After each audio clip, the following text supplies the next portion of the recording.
Welcome back, ladies and gentlemen, with our main topic today. We're discussing today the Egypt and the International Labour Organization launching an economic empowerment program to secure sustainable jobs for youth and women.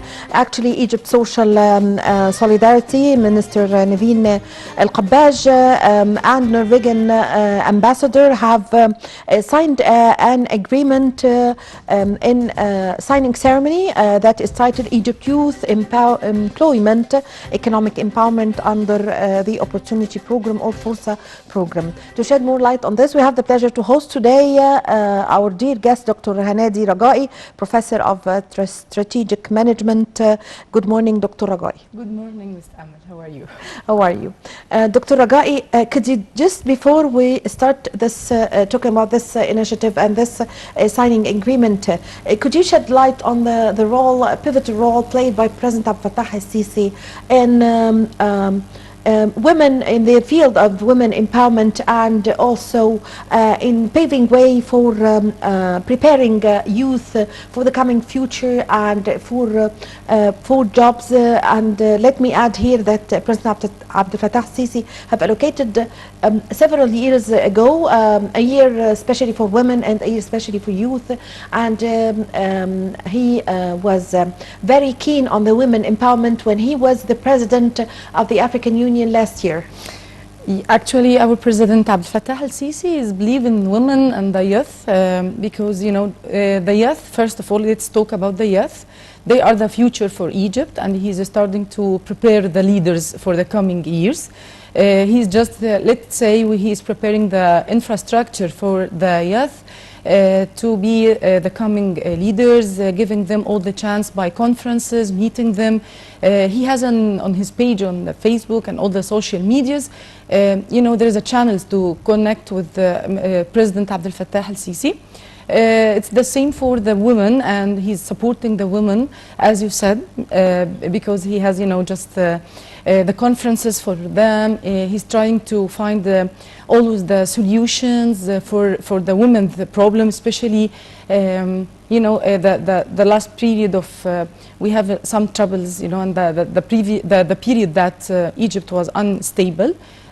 So President Abdel Fattah al-Sisi is trying to focus on this for their empowerment, employment, either the youth or the women. Yes, and there were also several youth forums held in Sharm el-Sheikh, in Aswan, in Ismailia, in several governorates here in Egypt. Yes, and he's giving them the chance to talk and to express their feelings, their needs. You know, and he's personality-wise, our president, he's so sociable, down to earth. Even, you know, he's the president. He knows how to deal with all the different type of people.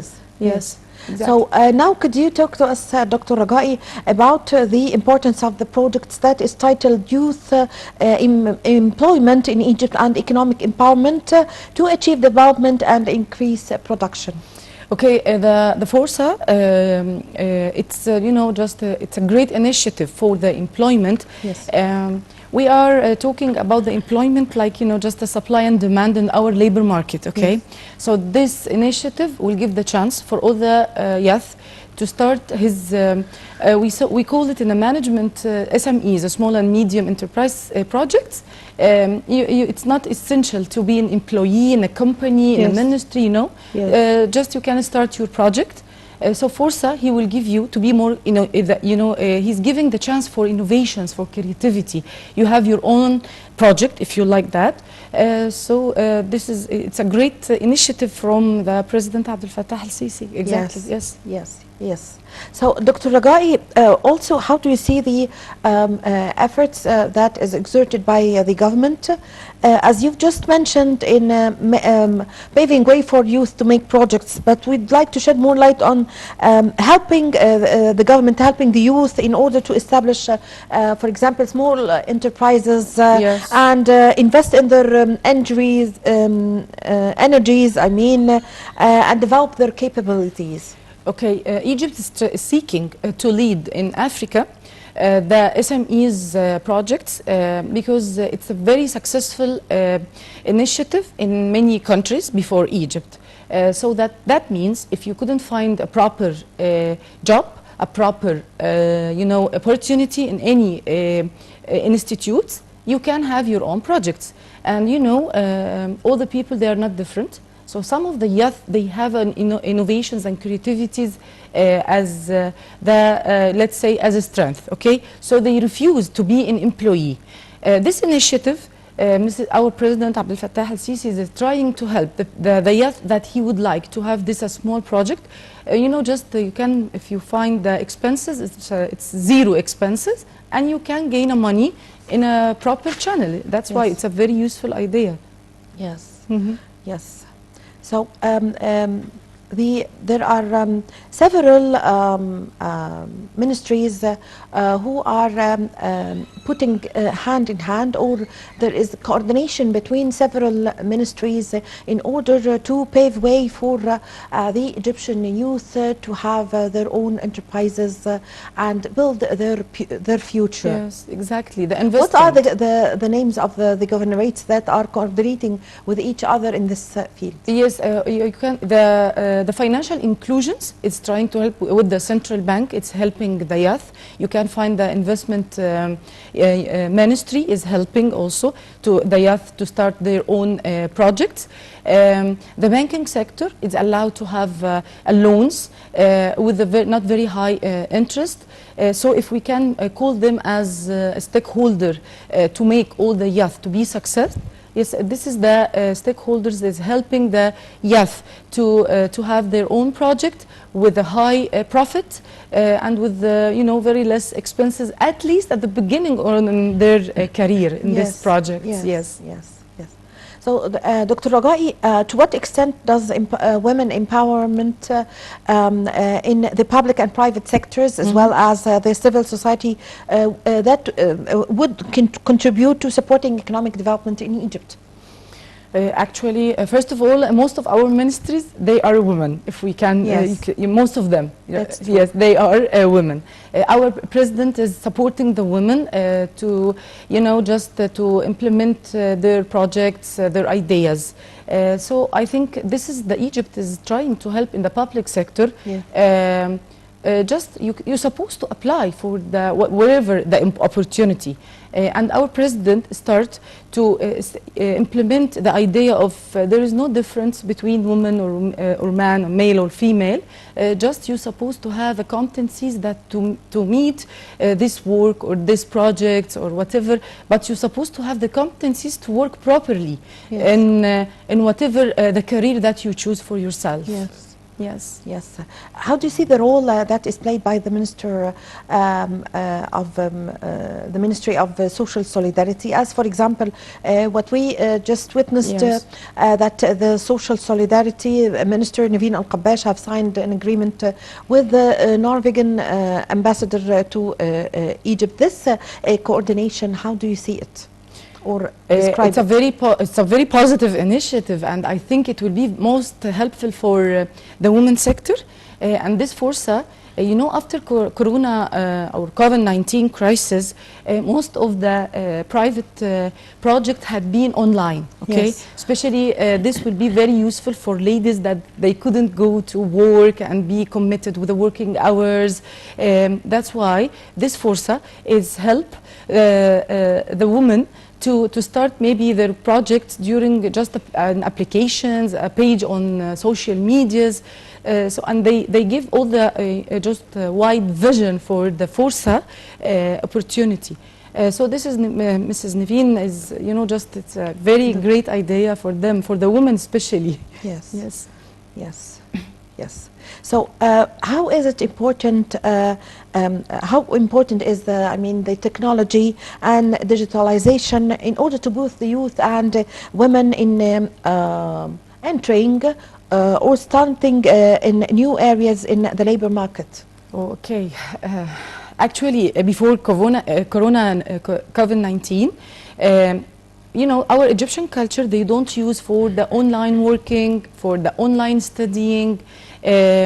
After this crisis, the Ministry of Technology actually applied on great infrastructures for internet. So with the Forsa, we can use the the technology by having our projects online, as I mentioned. Okay, we can help our labor market with the people or the women who are not living in Cairo, in the capital, and they couldn't travel due to our culture, due to some religious issues. So the ladies start now, they can complete their education, they can have their own project while they are sitting homes. And this is meeting our, just the Arabic or the Muslims culture, the Egyptian cultures. So I think the technology, helped and booming during the COVID-19 crisis.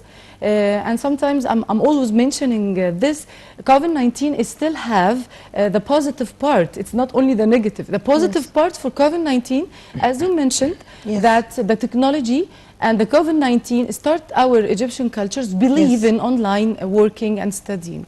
Yes. So how do you see the importance of the government's training programs in developing skills, especially in the field of information technology? Okay, the training actually after this booming in the crisis in the information technology, the Ministry of Information Technology start to provide all the people working in this field with very advanced training, either in classrooms or in online, just to let them know how to deal with this technology, because before COVID-19 we don't have that much believe in this technology. Nowadays we have the digital transformations in the banking sector. You can do all your banking transactions while you are just sitting home using the mobile applications. The technology start becoming in our day-to-day cultures, especially in Egypt. You've just mentioned the COVID-19 and the challenges. What are the most important mechanisms that the young people need to adopt to the new conditions that is happening nowadays in the whole world? The challenges, before we used to do everything in offices by our human beings, visiting everywhere you're supposed to finish all the governmental procedures by visiting the office, paying or whatever, or finishing the paperwork. I think now we have all this on applications. The Egyptian government and especially the Ministry of Information and Technology helps the youth to complete their paper, admissions, withdrawal, whatever, during the technology's implementations application. So I think the youth has to use this, and COVID-19 helped us, or helped all the world, to just target not only the youth segment. Now all the age segments have to use the technology. I think this is the positive part for the COVID-19. Yes. Dr. Ragai, how do you see the importance of the economic empowerment in improving the living conditions of Egyptian families? Okay, as we talked just now, the technology helps the lady. Okay, especially why I'm always mentioning the woman, because as we talked, our culture sometimes it's not supporting the Egyptian lady to be in the working life. So the COVID-19 this is the positive area, okay? And the economic will be increased more and more, because now the parents, they have to work, both of them, either in office or in home, and she can also to take care of her kids, especially if they are young. So this will increase our input and in Egyptian family and all the Egypt, of course. Absolutely. Yes. So to what extent can the youth empowerment project be used in order to support means of production, also opening marketing opportunities for products and diversity economic activities?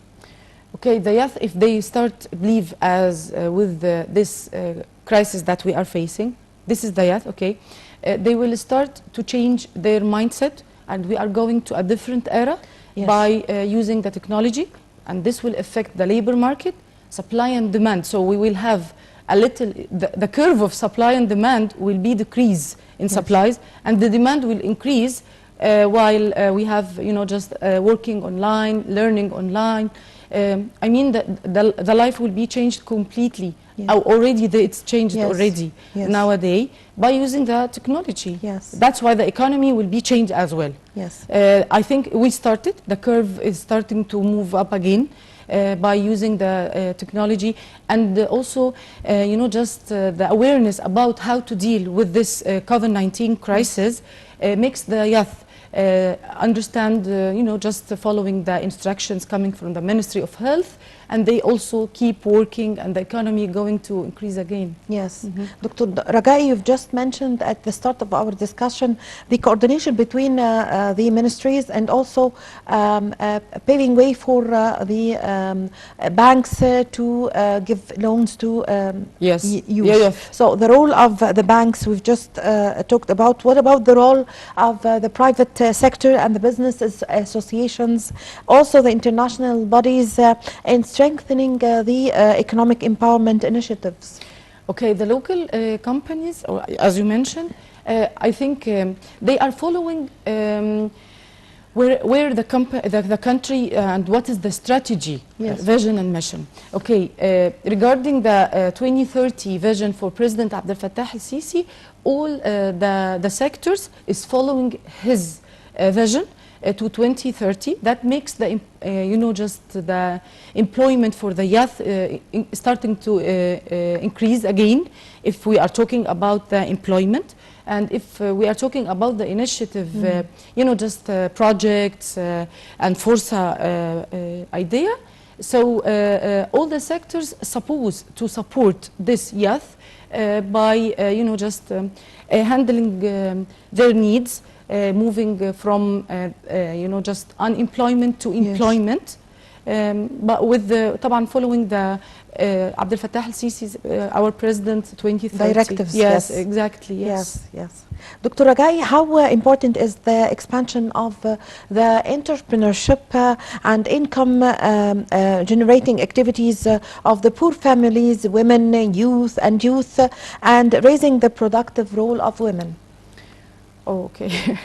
The poor women, I think we need to have some social institutions. Yes. There's a big names in Egypt right now to help this poor woman, and I think the media it's helping our poor families by just a big names in the public sectors, helping by some contributions with the government to give them like a monthly income. And there is a lot of projects, small and medium projects for them to have an income, even if it's not big income in the month. Yes. That's it.